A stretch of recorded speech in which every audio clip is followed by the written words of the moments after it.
Before we dive into tonight's haunting story, be sure to like and subscribe, or you may find yourself wondering if something is watching you. Hit that button if you dare. The night was still, suffocating in its silence. The only sound that echoed through the halls of the morgue was the soft shuffle of my shoes against the cold, sterile linoleum. My name is Samuel, and for 15 years, I've worked as a morgue attendant. Most people can't fathom a life spent on the edge of life, and death surrounded by the remains of those who once walked the earth. But it's a job I've come to know well. Over the years, I've learned that death is never as simple as it seems. It brings a finality that most people crave, yet there are rare cases where death itself is not enough to bring peace. It all began on a rainy Tuesday evening, one that felt colder than it should have. The power was flickering, and the air was thick with the scent of disinfectant, a scent I had long since grown accustomed to. The body that arrived that night was not an ordinary one. A man old enough to be ancient, yet his frail body was as eerily still as the dead was wheeled in. He had been pronounced dead due to heart failure, but something about him didn't sit right. He was the leader of a notorious occult, known for his secretive rituals and dark influence, and his children, 12 of them, arrived with him. Their faces were pale, their eyes haunted by an unspoken fear. They were in a hurry, almost desperate to leave. The eldest son, trembling with unease, pulled me aside as they prepared to leave. "Do not let anyone pray over him," he warned, his voice a trembling whisper. "Leave him alone.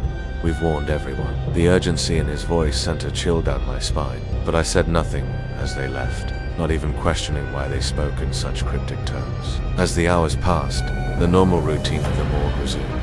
The lights buzzed overhead, and I performed my duties without much thought. But that night, as the hours wore on, things began to change. It started small, barely noticeable. The cooler where the old man's body was stored seemed to malfunction. The temperature, set perfectly, began to rise.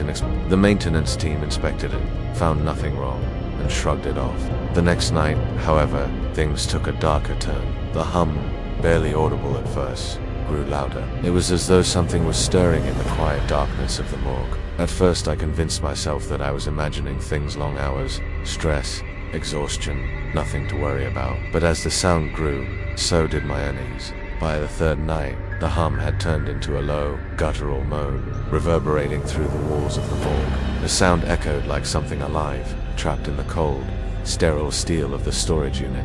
It wasn't the wind, nor was it some malfunctioning equipment. This was something far worse, something alive. By the fourth night, the pounding began, the rhythmic thud of something or someone trying to break free. It was coming from the cooler. It rattled the walls, shook the building to its core. It was as if the body itself was trying to claw its way out. I called for help, but the maintenance team was already on edge. Everyone had heard it, the sounds growing louder with each passing hour. One of my colleagues, a man who had worked here for nearly 20 years, quit after the fourth night. His face was pale, his hands shaking as he packed his things. He looked at me before he left, his eyes wide with terror. "It's not normal, Samuel," he whispered, voice trembling. "It's not dead." I tried to rationalize the noises. Stress. The building was old. Maybe the equipment was malfunctioning. Maybe it was a trick of the mind.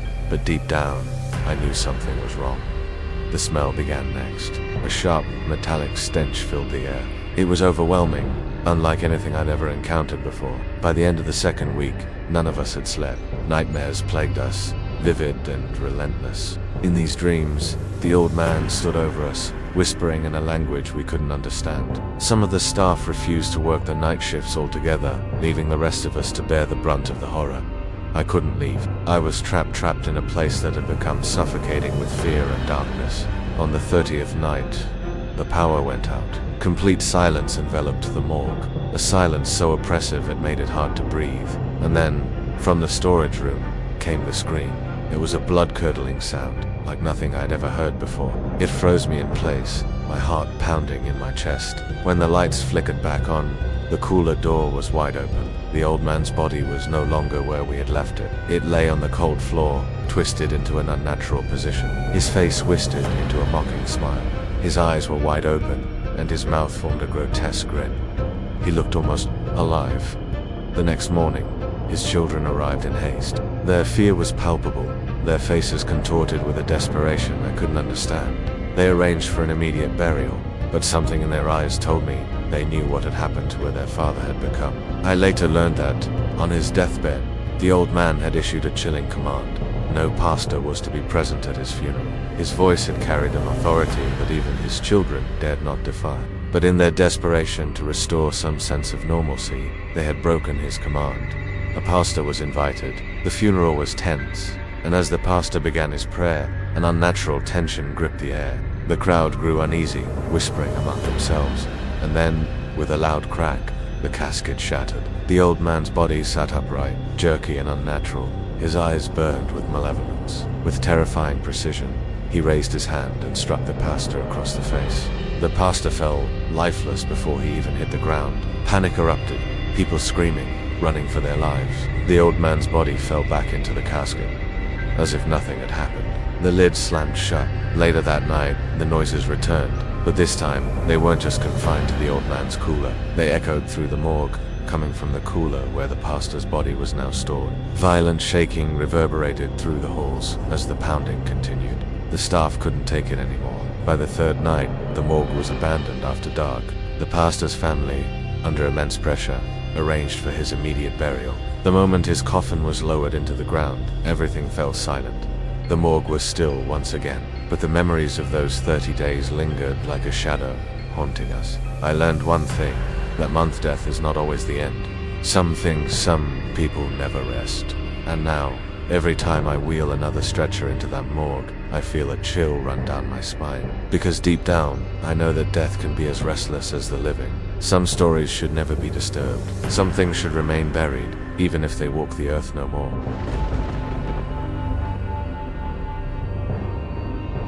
It was supposed to be another quiet shift in the morgue, one of those nights where the world outside the sterile walls seemed far away. The lights hummed overhead, casting a dim glow over the cold, metal trays that lined the room. My name is Ryan, and I've been a morgue attendant for over a decade. You'd think by now nothing would surprise me. Death, after all, is a part of life. But there are nights, like that night, when the air shifts, and the impossible happens. It was a Tuesday, just like any other. The body arrived around midnight, a man in his a routine case heart attack, no foul play, no trauma, the kind of body that would be in and out in a matter of hours. I wheeled the stretcher into the morgue and set the body on the cold metal table. The man's face was pale, eyes closed, his body limp. It was a peaceful death, or so it seemed, but there was something strange about it. A subtle unease crept into my thoughts as I examined his features. His face was too still, too composed for someone who had died of a heart attack. The skin was unnaturally smooth, almost waxy, and his hands clasped neatly over his chest were too cold. Not the usual rigor mortis cold, but something deeper, something unnatural. I shook it off as fatigue from the long hours, but I couldn't shake the feeling that something wasn't right. As I prepped the body for storage, I noticed something odd. The air around the table seemed to grow colder, almost like a draft, though there were no windows, no open vents.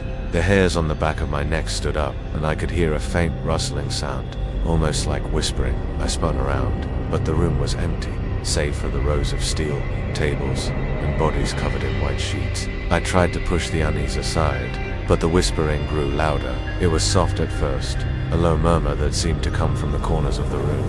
It sounded like a voice, but I couldn't make out the words. I walked around, checking the vents, the pipes, anything that could explain the sound. There was nothing, and then the body moved. I had stepped out of the room to check something, and when I returned, the man's hand was no longer resting neatly over his chest. It was dangling off the edge of the table, fingers twitching ever so slightly. My heart skipped a beat. I stood frozen in the doorway, staring at the lifeless body. The air in the room had turned thick, heavy, and the whispering had stopped, replaced by a low, guttural sounder. I approached the table slowly, my feet dragging against the cold floor. The man's eyes, which had been closed when I first saw him, were now slightly open, just enough to show the whites, but not enough to reveal any life behind them. I reached out to adjust his hand, to put it back in place. But the second my fingers touched his wrist, a coldness shot through me. Not the cold of a dead body, but the kind of cold that made you feel as though something ancient and unfathomable had just brushed against your soul. I jerked my hand back, heart pounding in my chest. The room seemed to close in on me, the shadows growing darker, deeper. The whispering returned, now a chorus of voices, faint and distorted. I couldn't make out what they were saying, but I could feel the weight of their words, heavy with something ancient and unforgiving. Suddenly, the lights flickered, once, twice, then went out completely, plunging the morgue into total darkness. The air grew thicker, colder still. I fumbled for the light switch, but the darkness seemed to swallow everything. Then I heard a slow, dragging sound, something scraping across the floor. I froze, every instinct telling me to run, but my feet wouldn't move. The scraping grew louder, closer. It was as if someone or something was dragging itself across the morgue, inching closer to me. My breath caught in my throat, and I felt an icy hand brush against my leg. The lights flickered back on. The man's body was gone. The steel table where he had lain was empty. The sheet crumpled at the edges. I stumbled backward, my mind struggling to comprehend what had just happened.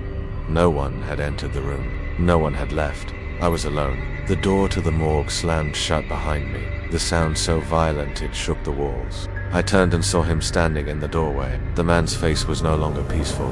His eyes were wide open, pupils dilated, the skin around his mouth twisted into a grotesque grin. He stepped forward, dragging his feet across the floor, the sound of his movements scraping through the silence like nails on a chalkboard. His hand reached out, fingers twitching, and I backed away, panic flooding my veins. But then, just as suddenly as it had all begun, he stopped. His grin faded, and the life left his eyes.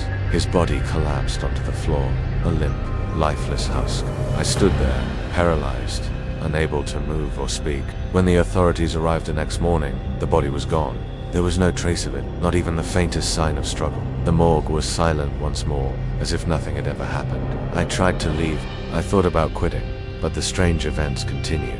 Every night, the whispers returned, and every night, I would find myself staring at the cold, empty tables, waiting for the inevitable, waiting for the moment when death would rise again. And every night I couldn't shake the feeling that something had followed me home, something that didn't belong in this world, something that was never meant to rest.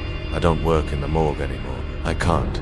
But sometimes, when the wind howls through the trees or the lights flicker in my house, I can hear the dragging sound in the distance, and I know, deep down, that some bodies never truly leave. They just wait.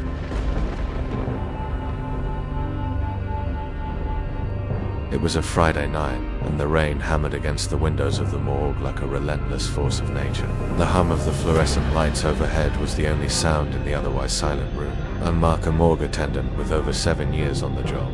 It's a line of work that can turn you numb to the world, especially when you're surrounded by death every day.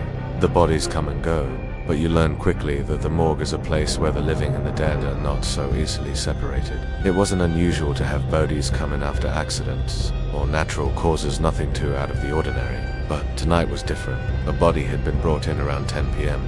It was a middle-aged woman, early 40s, her name unimportant to me at the time. The only thing that stood out was the fact that she had been found in a remote part of the woods, her body untouched by the elements, as if she had just appeared. No sign of a struggle, no obvious wounds. She looked peaceful, too peaceful for someone who had just died alone in the woods. I started my usual routine, wheeling her into the cold storage room, preparing her for autopsy. As I rolled the metal tray into the frigid air of the morgue, I noticed something unsettling. Her skin, though pale and lifeless, had an almost unnatural smoothness to it. There were no imperfections, no marks, just an eerie, waxy sheen. A strange sensation crawled up my spine as I set her body on the table, her eyes staring blankly into nothingness. I did what I always did. I checked her vitals, ensuring she had been properly declared dead. Her pulse, of course, was gone, and the room felt colder still. That's when I heard the first sound of faint scraping, like nails against metal. I froze, listening. It came again. I stepped back from the table, my heart rate picking up. There was nothing. No one else in the room. It was just me and the body.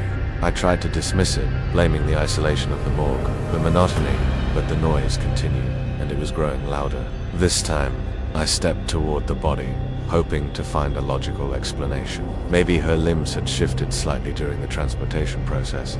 I reached out to adjust her position, but as soon as my fingers brushed against her skin, a shock of ice-cold energy shot through me. I yanked my hand back instinctively, the hairs on my neck standing on end. Then, it happened. Her hand, previously lying motionless on the metal tray, moved, a slow, deliberate movement, as though she were waking up from a deep sleep. I backed away in horror, my throat tightening. It wasn't a muscle twitch. It was controlled, purposeful. Her fingers curled into a fist, then opened again, as if she was testing the movement. I wanted to run, to leave the room and never come back, but I couldn't. My legs were frozen. I stood there, paralyzed, my eyes locked on her face as her lips twitched, almost as if she was smiling. Then, her eyes flickered, a slight movement at first, but enough to make me gasp. Her pupils contracted, focusing on me. Her once vacant stare was now full of intent, full of dot, something. My mouth went dry, and I took a step back. Another step. I needed to get out. But before I could make it to the door, the lights flickered. Twice, I looked back, and there she was, sitting up on the table, her body stiff and jerky, like a puppet with broken strings. She was breathing, shallow and labored, but she was alive. Alive in a way that defied everything I knew about the dead. "Help me," she whispered. I froze again, heart pounding in my chest. Her voice was soft, raspy, like someone who had been trapped in a void for far too long. I stumbled back, almost knocking over a medical cart. The woman's body twitched again, her head turning toward me. The shadows in the room seemed to deepen, swirling like something alive. My breaths quickened, panic rising in my throat as I ran toward the door. The door slammed shut in front of me with a deafening crash, and I spun around to see her standing now. Her movements jerky, unnatural, like something was trying to take control of her body. She took a step toward me, her eyes wide with a mix of fear and malice. "You shouldn't have touched me," she ran. My pulse hammered in my ears, my hands trembling as I searched for my phone. I had to get help, but the phone was dead. The lights went out completely, plunging the morgue into darkness. And then, in the silence, came the scratching. That same scraping noise. It came from all around me now, echoing off the cold walls. The woman's body was no longer standing still. It moved toward me, its limbs jerking and twitching unnaturally. She was like a marionette, controlled by something unseen. I felt a cold breath on my neck, the scent of rot filling my nostrils. "I'm not dead," she whispered again, her voice now a low growl. "And neither are you." I stumbled back into the corner of the room, my back pressed against the cold, metal wall. I tried to scream, but the sound caught in my throat. The woman was right in front of me now, her eyes gleaming with an unnatural light. Her mouth opened wide, impossibly wide, and she lunged at me, her cold hands gripping my throat. I fought back with everything I had, but it was useless. Her grip was too strong, her body too heavy. I woke up sometime later hours, maybe more on the morgue floor. The lights had returned. The woman was gone, but I knew something had changed. The door was open, and I could hear the sound of footsteps down the hallway. Someone had found me. They helped me up, asking if I was okay, but I knew the truth. I never worked in that morgue again. I couldn't. There was something about the dead in that place, something that didn't stay dead. I don't know what that woman was, or what happened to her, but I can't shake the feeling that she's still out there, somewhere, waiting, watching. And I know one thing for sure. I was NT, the only one who was supposed to die that night, and they'll always come back.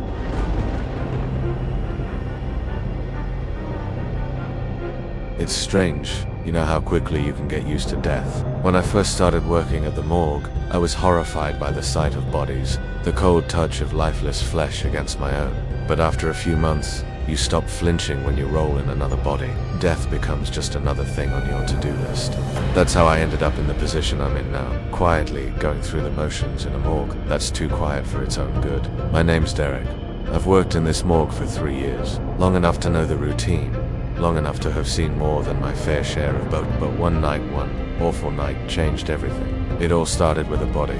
A man in his 30s, found dead in his apartment under bizarre circumstances. No signs of violence, no drugs in his system, just ... dead. When I wheeled him in, I wasn't prepared for what would happen next. The body itself wasn't anything extraordinary. He was just another casualty in a long line of nameless dead. But when I rolled him into the cooler, something didn't sit right. There was a strange heaviness in the air, as though the room itself was holding its breath. I ignored it at first, chalking it up to exhaustion. It was a quiet night to quiet hand. I was more focused on getting through my shift than anything else. It was some tea until I heard the scratching that I began to feel the panic rise in my chest. It started faintly, just a soft scraping sound. I paused, hand frozen on the cold metal drawer. It was odd there were no animals in the morgue. No rats or vermin to blame for the noise, just the sharp metal scraping against something hard. I stepped away from the cooler, convinced I had imagined it. Maybe it was just the building settling, or the old pipes groaning under pressure. But then it came again. Scrape. Scrape louder. This time, my heartbeat quickened. My hands began to tremble, and I found myself walking back to the cooler, despite every instinct telling me to turn and leave. When I opened the drawer, I immediately regretted it. The man's hand was twitching. It wasn't much, just a slight movement, like the smallest of muscle spasms, but it was enough to make my blood run cold. His eyes, which had been closed when I first laid him down, were now half open, glazed and unseeing, but still ... moving. My breath hitched as I stumbled backward, hitting the wall behind me. I felt lightheaded, dizzy with disbelief. I'd seen rigor mortis before. I knew what it looked like, how the body stiffens and the muscles lock. But this was different. This wasn't natural. The man's body jerked slightly. His head lifted off the table, slowly at first, then with more purpose, like he was fighting against the very thing that was supposed to keep him dead. I stood frozen, unable to move, my eyes glued to the figure in front of me. He groaned low, guttural, like someone waking from a nightmare. But there was something more to it. It wasn't a sound of revival. It wasn't a sound of life, it was a sound of something trying to escape. Before I could react, his hands reached out, fingers curling like claws, and he sat up in the cold, sterile morgue. My mind couldn't process it. This wasn't happening. This couldn't be happening. But it was, and it was happening to me. The room seemed to close in on me, the walls tightening, as if the very space was suffocating under the weight of what I was witnessing. His mouth opened, and this time, it wasn't a sound. It was words distorted, broken, and guttural. Like something trying to claw its way through a throat that had been sealed shut by death. Let me out. It wasn't a question, it wasn't a plea, it was a command. I stumbled back again, fear flooding my veins. I tried to scream, but the words caught in my throat. The man-no thing rose from the table, and as it did, I noticed something worse than the twitching body. His eyes, they were different now. Not just lifeless, but hollow, dark, as if the man who had been there was gone, replaced by something ancient and hungry. The thing moved towards me, its head tilted at an odd angle, and I could see it more clearly now. Its body was decayed, not from time, but from something far worse. The flesh had begun to rot, and the smell hit me like a punch to the gut, sickening and rancid. It should have been impossible, but I couldn't look away. I was paralyzed by fear, rooted to the spot as it shuffled closer. Help me, ... double quotes. The voice was clearer now, but it was wrong. So, wrong. I wanted to run. I needed to run, but my legs wouldn't obey. Every instinct in my body screamed for me to leave, but I couldn't make a sound, couldn't move. And then, as the thing reached out toward me, its hand touching my arm, the lights flickered. For a moment, everything went black. When the lights returned, I was still standing in the morgue. My heart raced in my chest, and the smell of rot still lingered in the air. But the body, it was gone. Gone. I don't know how much time passed before the staff found me, but when they did, I was still standing by the cooler, shaking uncontrollably. They asked what had happened, but I couldn't answer. I didn't even know how to explain what I had seen. It didn't make sense. The body was never found. I didn't tell anyone what happened that night. I couldn't. Who would believe me? They just said I'd been exhausted, that I'd imagined it all. But I know the truth. That thing, it wasn't human, and I don't know what it wanted, but it's still out there. Every night I hear the scratching. I hear it when the building is silent, when no one else is around. It's faint, but it's there. Scrape. And I know it's waiting for me to open the cooler again, to let it out. But I won't. I won't let it out. Because some things, once they escape, can never be put back.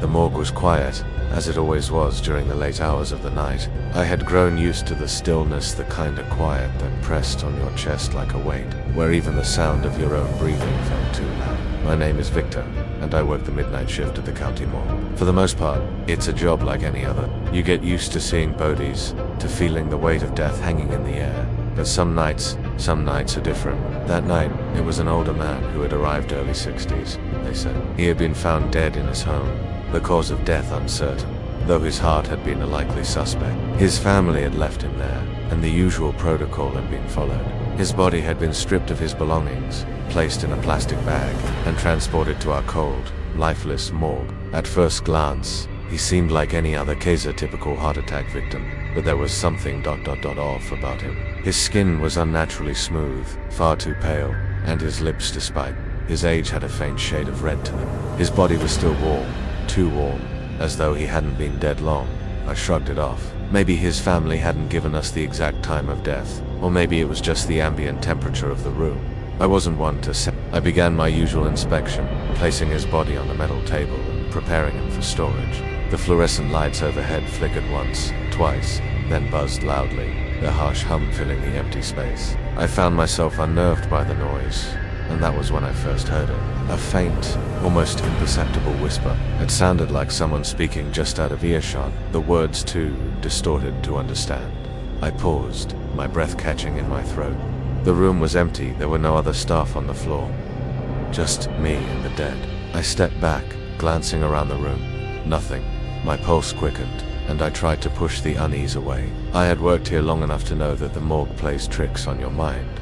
The isolation, the long hours, the unnatural silence. It all gets to you, but the whispering persisted. It was louder now, though still unclear, like a voice calling out from somewhere far away. Something about it made my skin crawl. I turned to look at the body on the table. His eyes were open. I could have sworn they had been closed when I placed him on the table, but now they were wide open, staring into the empty space of the morgue. I reached out, instinctively closing them again, but as soon as I touched his eyelids, I felt a cold jolt shoot through my fingers, like the sudden shock of electricity. A sharp breath filled my chest as I yanked my hand back. My pulse raced, my mind spinning with confusion. I glanced down at the body again. It had moved. Not much, just a slight twitch in his hand, but enough to make my blood run cold. My heart was hammering in my chest as I backed away from the table. That's when I heard the whisper clearly. Help me. It wasn't the kind of voice I had expected. It wasn't a pleading whisper, but a strained, guttural one, almost as if it was coming from deep beneath the earth. I stumbled backward, my body frozen in place. I turned to leave, to get help, but before I could reach the door, the lights flickered again. The whisper turned into a low growl, and the temperature in the room dropped, so sharply that I could see my breath in the air. The body on the table jerked upward violently. I gasped, my heart racing. The man sat up as if guided by invisible strings, his back arching unnaturally. The look in his eyes was nothing like a dead man's stare. He was filled with something alive, something malevolent. Help me, he rasped again, his voice hoarse, strained. I couldn't move. My feet were stuck to the floor, my legs shaking with terror. The man's head tilted, his eyes locking onto mine with a disturbing intensity. His mouth stretched into a wide, almost unnatural grin, revealing teeth that seemed too sharp, too pointed. He lunged forward, and I stumbled back in panic, crashing into a nearby metal cart, sending the instruments scattered to the floor. His body moved too quickly, too violently, and before I knew it, he was right there, his cold, clammy hand gripping my wrist with the strength of a vice. Why did you leave me? His voice came out in broken, fractured words, a low rasp that was impossible to ignore. I tried to scream, but the sound was choked off, lost in the suffocating silence of the morgue.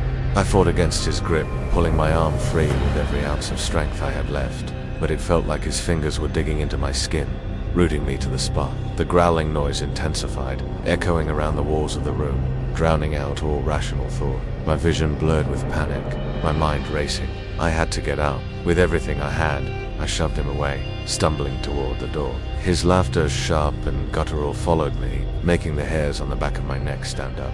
The door was locked. I turned the handle frantically, but it wouldn't budge. The man's body, still unnaturally stiff and jerky, shuffled toward me, his grin wide, his eyes dark. You should never have opened the door, Victor, he rasped, his voice now thick with malice. I could feel it then, the cold dread sinking into my bones to a realization that something had never really left the morgue. Something that had been waiting, buried beneath the surface of every body, every soul brought into this place. Something that was using the dead to come back. With one last desperate effort, I managed to break free, running down the hall, not stopping until I burst out into the parking lot, gasping for air. My hands shook uncontrollably, my chest tight with terror. I've never been back to that morgue since. They told me I was imagining things, that I had been too tired, too overworked. But I know the truth. The thing that died that night isn't gone. It's still out there, waiting. And the worst part, it isn't finished with me. I hear the whispering still, sometimes when I'm alone in the dark, when the air feels too still and the shadows seem to shift. And I know, deep down, that whatever it was, whatever it is, will find me again. Because some things in death never rest. They just wait for the moment to rise. I'd love to hear your thoughts in the comments below. Each of your stories adds another layer to our growing community of horror enthusiasts. And if you think someone else might enjoy a good scare, do you and forget to share this video with them. Stay tuned for more spine, chilling stories, and remember, sometimes the scariest tales are the ones that could happen to any of us. Thank you again for watching, and I will see you in the next video if you dare.